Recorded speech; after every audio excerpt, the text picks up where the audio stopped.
Issued against me by the 5th Division of the Sandigan Bayan. Nais ko lang pong bigyan din ang mga bagay na ito.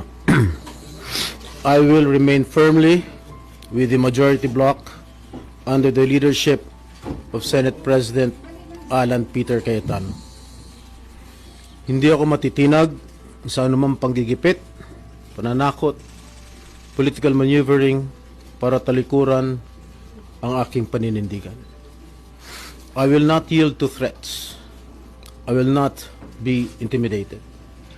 I will not be pressured into surrendering my independence of judgment. I am giving instructions to the Senate Secretary to put on hold my salary. Personal kong pasya ito upang ipakita sa sambayan ng Pilipino na wala akong intensyon makinabang sa pondo ng bayan habang nililinis ko ang aking pangalan. At higit sa lahat, hindi ako papasailalim ng kustodya ng Senado.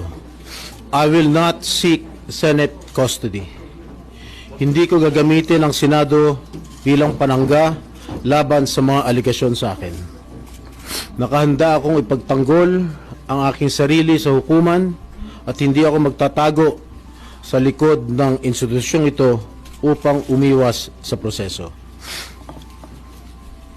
Ipagtatanggol ko hanggang sa huli ang aking sarili para patunayan na walang batayan ang mga paratang sa akin. Kalokohan ang lahat na ito. Mismo ang Senate Legislative Budget Research and Monitoring Office or LBRMO ang nagsabi sa Ombudsman na wala silang anumang dokumento o record na nagpapakita na ako ay nagpasok ng anuman insertion sa 2025 national budget. Ang mahalagang impormasyon nito ay kinilala pa mismo ni dating Senate Blue Ribbon Chairman Senator Panfilo Lacson bilang isang makabuluhang ebidensya na sumasalungat sa mga aligasyong binabato laban sa akin. So how can the office of the Ombudsman file a plunder case against me when I am not even alleged to be part of or the mastermind of the supposed scheme? Wala po akong kinalaman dyan. Ngayon ko lang po isa sa publiko ito. Maraming beses po ako inalok na talikuran ang independent majority bloc kapalit ang pagbabasura sa aking kaso. Ngunit, hindi ko po ito tinanggap. Mas nanaig ang paninindigan ko na ako'y manatili sa hanay ng mga kasamahan ko sa independent majority bloc. I stand my ground. Ngayon kung tatanungin niyo kung sino sila, abangan ninyo ang susunod na kabanata. I stand my ground because what is at stake here goes far beyond my personal circumstances. What is at stake here is the independence of the Senate.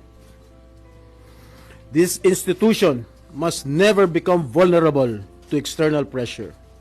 It must remain free from political coercion, free from undue influence, and free from any scheme designed to weaken its constitutional role as a co-equal and independent branch of government.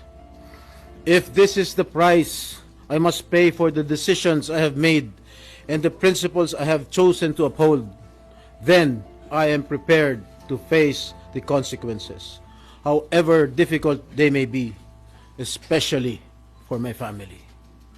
I will not be broken by accusations, nor will I yield to political pressure. I will meet these charges head-on, defend my honor through due process, and place my faith in the truth. I will